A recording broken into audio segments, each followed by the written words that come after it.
उर्वी, तुम बहुत देर से फोन पर बिजी हो, लेकिन आज मैं तुम्हें यहाँ कुछ जरूरी बात करने के लिए लेकर आया था। पुष्कर ने दबी हुई आवाज में उर्वी से कहा, जो काफी देर से फोन से सेल्फी ले लेकर अपने दोस्तों को भेज रही थी। अरे तो बोलो ना, मुझे कान से सुनना है, आंखों से थोड़ी ना। उर्वी ने फिर से कॉफी मग के साथ सेल्फी लेते हुए कहा, जो कि अभी अभी वेटर ने उसके सामने लाकर रखा था, जिसमें ब्रेकफास्ट के लिए कुछ प्लेट्स भी थी। आज वैलेंटाइन डे है और आज के दिन कोई लड़का किसी लड़की को किस लिए बाहर डेट पर लेकर आता है? तुम ये भी नहीं समझती हो क्या? पुष्कर ने फिर से उर्वी का ध्यान अपनी ओर खींचने के लिए कहा। पुष्कर बड़ी उम्मीदों से उर्वी को आज उसके मनपसंद नॉर्थ कॉम्प्लेक्स के हडसन लेन कॉम्प्लेक्स में लेकर आया था। उसके हाथ में गुलाब का फूल था और वो आज उर्वी से अपने दिल की बात कहना चाहता था, लेकिन उर्वी थी कि उसे अपने फोटोज खींचने और फिर फिल्टर लाकर सोशल मीडिया पर अपलोड करने से फुर्सत ही नहीं थी। उर्वी, मैं तुमसे अपने दिल की बात कहना चाहता हूँ और वो ऐसे तो नहीं की जा सकती ना। पुष्कर ने फिर से झिझकते हुए उर्वी से कहा, मैं तुम्हारे दिल की बात पहले भी सुन चुकी हूँ और तुम्हें बता भी चुकी हूँ कि मुझे तुम्हारी इन फालतू बातों में कोई इंटरेस्ट नहीं है। रही बात यहाँ तुम्हारे साथ आने की, तो मेरा मन था घूमने का, तो मैं आ गई। That's it. अब इसमें इतना बात का पतंगड़ बनाने की क्या जरूरत है? उर्वी ने फिर से इतराते हुए पुष्कर से कहा, लेकिन मैं तुमसे प्यार करता हूँ उर्वी, और मैं तुम्हारे लिए कितना इमोशनल हूँ ये तुम अच्छी तरह जानती हो। Please try to understand my feelings. Pushkar ने उर्वी से कहा, यार पुष्कर, तुम तो चेपी हुए जा रहे हो। अरे मैं तुम्हें समझा तो चुकी हूँ ना, मेरे दिल में तुम्हारे लिए कोई फीलिंग्स नहीं है, फिर क्यों बार बार तोते की तरह एक ही बात की रट लगाए जा रहे हो? यही प्रॉब्लम है तो मिडिल क्लास लड़कों की। जरा सा कोई लड़की ढंग से बात क्या कर ले, बस हो जाता है तुम्हारा आई लव यू शुरू। हाँ। उर्वी ने लगभग गुस्से में पुष्कर को डांटते हुए कहा। पुष्कर ने नजरें बचाते हुए अपने आसपास बैठे हुए लोगों को देखा, जिनमें से कई उसकी ओर ही देख रहे थे। ठीक है, लेकिन इसमें ये मिडिल क्लास की बात कहां से आ गई? और पहले तो तुम मुझसे अभी तक पुष्कर की बात पूरी भी नहीं हुई थी। कितने नहीं उर्वी ने उसे हाथ दिखाते हुए रोक दिया और कहा, क्यों बात नहीं है मिडिल क्लास की? मैं जब से तुम्हें जानती हूँ तब से तुम बस में या मेट्रो में धक्के खाते हो। अरे सोचो, अगर मैं तुमसे दोस्ती करूंगी तो मैं भी ऐसे ट्रैवल करूंगी। तुम्हें पता है मेरी सैंडल 4500 की है, इतने में तो तुम्हारे सारे कपड़े आ जाएंगे। वो क्या कहते हैं, इंसान को अपनी औकात के हिसाब से पैर फैलाने चाहिए, something like that. Hope you got it now. तुम मेरी बेइज्जती कर रही हो उर्वी। पुष्कर की आंखों में पानी आ चुका था, लेकिन किसी तरह पुष्कर ने अपने आंसुओं को पलकों पर रोक रखा था। लेकिन उर्वी का गुस्सा कम नहीं हो रहा था। उसने तपाक से कहा, बेइज्जती नहीं, तुम्हें सच्चाई बता रही हूँ। मैं तुमसे बात कर लेती हूँ, इतनी खुशी बहुत है तुम्हारे लिए। उर्वी आगे भी कुछ कहना चाहती, लेकिन तभी उसके फोन पर किसी का मैसेज आया और वो उस मैसेज का रिप्लाई देने में बिजी हो गई। और तभी पुष्कर को भी मौका मिल गया कि वो गर्दन नीचे झुकाकर अपनी आंखों में आए हुए आंसुओं को पोंछ सके और छिपी हुई नजरों से आसपास मौजूद उन सभी लड़के और लड़कियों को देख सके, जो इस समय उसे देखकर हंस रहे थे और कुछ उस पर तरस खा रहे थे। पुष्कर ने अपने हाथ में लिया हुआ गुलाब का लाल फूल वापस से अपनी जेब में रख लिया और फिर से नजर उठाकर उर्वी की ओर देखने की कोशिश की, मगर उसकी हिम्मत नहीं हो रही थी, ना तो उर्वी की ओर देखने की और ना ही वहां से उठने की। मैं चलती हूँ पुष्कर, मुझे अपने किसी दोस्त के साथ जाना है, उर्वी ने कहा और अपना बैग संभालने लगी। लेकिन तभी धीमी आवाज में पुष्कर ने कहा, मैं जानता हूँ तुम किससे मिलने जा रही हो। ये वही कमीना अयान है ना? मैंने उसके मैसेजेस तुम्हारे फोन में पढ़े थे। कितनी गंदी और छिछोरी बातें करता है वो, और तुम उसे अपने साइज भी बता रही थी। क्या तुम्हें ऐसी बातें उसे करनी चाहिए? पुष्कर ने धीमी आवाज में उर्वी से कहा, लेकिन जैसे उसने आग में घी डाल दिया था, उसकी बात खत्म होते ही उर्वी जोर से चिल्लाई, What the hell? You creep? You bloody despo? How dare you touch my phone? Urvi की आवाज इतनी तेज थी कि आसपास जितने भी लड़के और लड़कियां खड़े थे वो सब उन दोनों की ओर ही देखने लगे और पूरे कॉम्प्लेक्स में उर्वी की आवाज फैल गई। उस ओपन रेस्टोरेंट का मालिक चक्रधर भी वहां आ पहुंचा था। देखिए, आप दोनों को लड़ाई करनी है तो प्लीज यहाँ से चले जाइए, यहाँ तमाशा मत बनाइए, मेरे बाकी कस्टमर्स को प्रॉब्लम हो रही है, चक्रधर ने तेज आवाज में पुष्कर की ओर देखते हुए कहा। पुष्कर ने उर्वी को शांत होने का इशारा किया, लेकिन उर्वी का पारा बहुत हाई था। उसने अचानक ही सामने रखी हुई प्लेट्स और वैलेंटाइन डे के डेकोरेशन के लिए रखा गया फ्लावर पॉट उठाया और जमीन पर पटक दिया।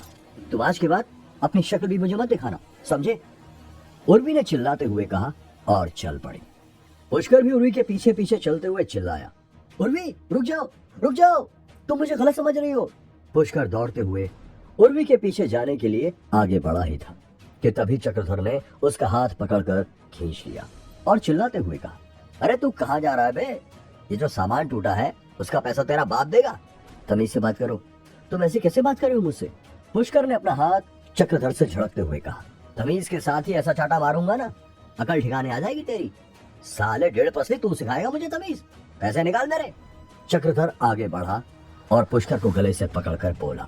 आसपास के सभी लोग पुष्कर का तमाशा बनते हुए देख रहे थे। लड़की पटाने चले हैं और जेब में 2 आने नहीं होते तुम जैसों के।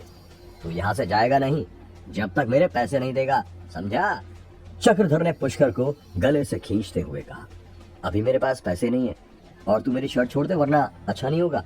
पुष्कर ने भी चक्रधर से अपना गला छुड़ाने की कोशिश करते हुए कहा। सभी लोग ये तमाशा देख रहे थे।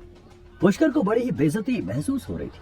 फिर अचानक ही पुष्कर ने चक्रधर से अपना गला छुड़ाने की कोशिश करते हुए उसके गाल पर एक चांटा चढ़ दिया और यही पुष्कर की सबसे बड़ी गलती थी। चांटा लगते ही चक्रधर ने पुष्कर की गिरेबान तो छोड़ दी थी, मगर फिर वो आगे बढ़ा और एक जोरदार मुक्का पुष्कर के पेट में दे मारा। आह! डर से बिलबिलाता हुआ पुष्कर नीचे गिर पड़ा और अगले ही पल पुष्कर ने देखा कि चक्रधर और उसके रेस्टोरेंट में काम करने वाले उसके साथ ही लाठी डंडे लेकर उस पर टूट पड़े। साले, इतनी हिम्मत हो गई तेरी? गंदी गंदी गालियां देते हुए चक्रधर और उसके 4-5 आदमी पुष्कर पर टूट पड़े थे और पुष्कर को बुरी तरह से मार रहे थे। वहां मौजूद सभी लोग पुष्कर को ऐसे पीटते हुए देख तो रहे थे, पर उनमें से किसी में भी इतनी हिम्मत नहीं थी कि वो आगे बढ़कर उसे बचाने की कोशिश भी करे। प्लीज बचाइए मुझे, प्लीज कोई पुलिस को कॉल करो, पुष्कर चिल्ला रहा था। लेकिन जैसे सभी बुत बने हुए उसकी ओर देखे जा रहे थे और तभी पुष्कर के चेहरे पर चक्रधर के आदमी ने जोर से लात मारी, जिससे पुष्कर के मुंह से तेजी से खून बहने लगा। साले, मुझ पर हाथ उठाएगा तू? इतनी हिम्मत हो गई तेरी? ये आखिरी शब्द थे जो पुष्कर के कानों में पड़े और उसके बाद उसकी आंखें बंद होने लगी थी। धुंधली आंखों से वो उसी फूल को निहार रहा था जो वो उर्वी को देने के लिए लाया था और अब वो उन लोगों के पैरों के नीचे कुचला जा चुका था। आसपास के सीसीटीवी की रिकॉर्डिंग हटा दो और पुलिस को कॉल कर दो। कह देंगे कि वैलेंटाइन डे के दिन लड़की के चक्कर में 2 ग्रुप की लड़ाई हो गई, बाकी हमें नहीं पता कि लड़कों ने इसे मारा है। जल्दी करो, पुलिस वाले से अस्पताल पहुंचा देंगे, यही मर गया तो दिक्कत हो जाएगी, चक्रधर ने अपने आदमियों से कहा।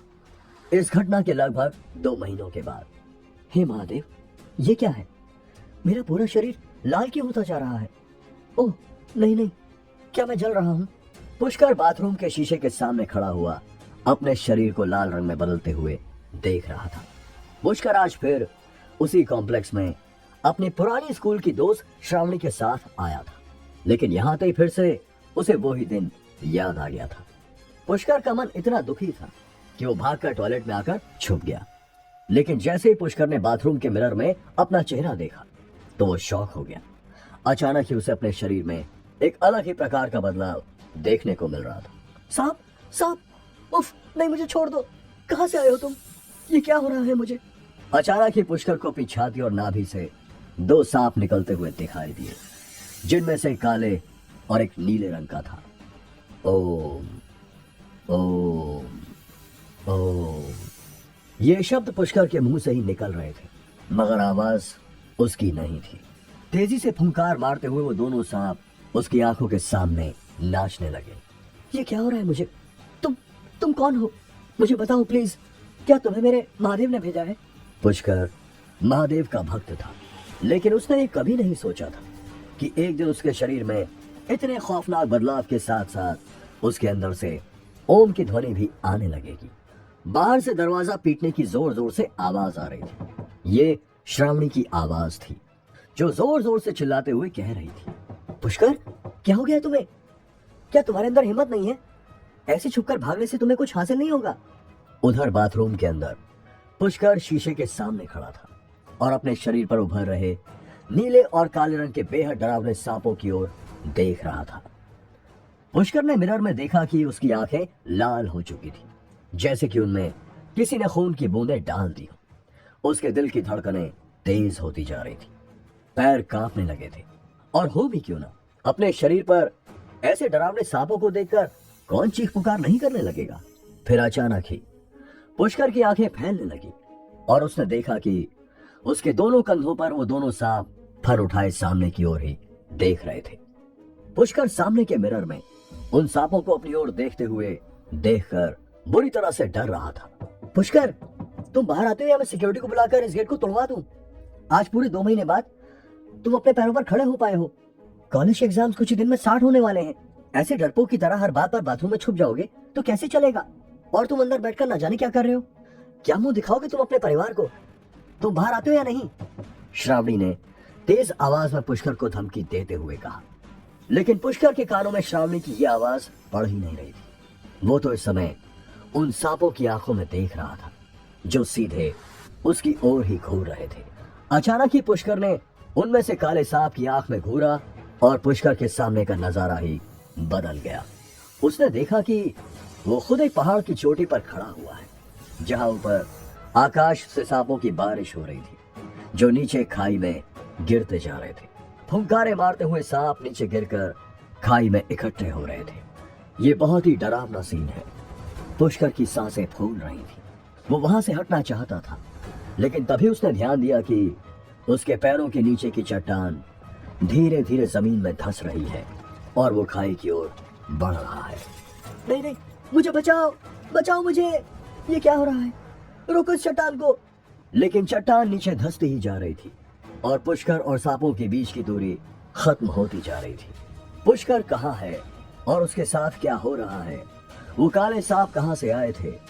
2 महीने तक पुष्कर हॉस्पिटल में क्यों था? क्या उर्वी पुष्कर की जिंदगी से हमेशा के लिए चली गई है? जानने के लिए सुनिए ओमकारा की एक्साइटिंग कहानी। आगे की कहानी के लिए हमारे channel the unlimited vlog story को सब्सक्राइब करके हमारे साथ जुड़ी रहे।